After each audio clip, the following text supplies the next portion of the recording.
বসন্তের এই আগমনীকে cantonment college প্রাঙ্গণে স্মরণীয় করে রাখতে আজকের এই বর্ণময় সন্ধ্যায় এক ঝাঁক প্রাণোচ্ছল ছাত্রছাত্রীকে নিয়ে তাদের উদ্ভাসিত শক্তির জয়গান গেয়ে আন্তরিক আতিথেয়তা ও প্রকৃত মানবতাবোধের মেলবন্ধনে সুর, তাল, লয় ও ছন্দের অপূর্ব দোতনায় আমরা সাজিয়েছি আমাদের আজকের এই ক্ষুদ্র আয়োজন।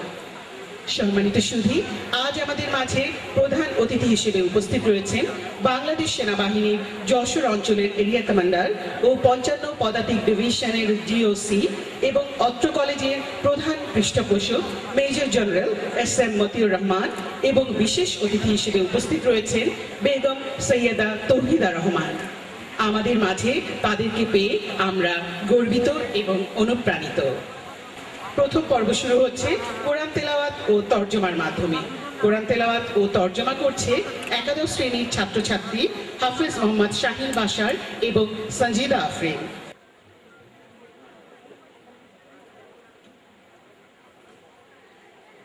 أعوذ بالله من الشيطان الرجيم.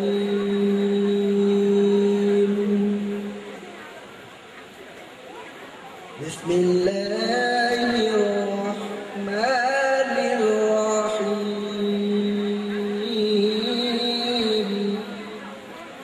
পরম করুণাময় ও অসীম দয়ালু আল্লাহ নামে শুরু করছি। اقرأ باسم ربك الذي خلق خلق الإنسان من علق اقرأ باسم ربك الذي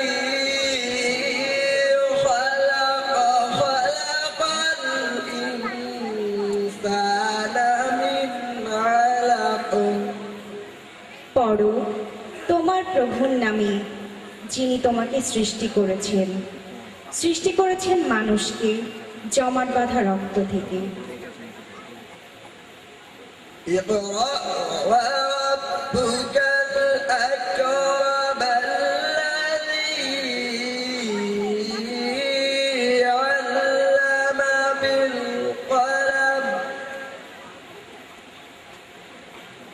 الذي علم بالقلم علم الإنسان ما لم يعلم. صدق الله العظيم. পড়ো মহাদয়ালু সেই পালনকর্তার নামে, যিনি কলমের সাহায্যে মানুষকে শিক্ষা দিয়েছেন যা সে জানত না। আমিন।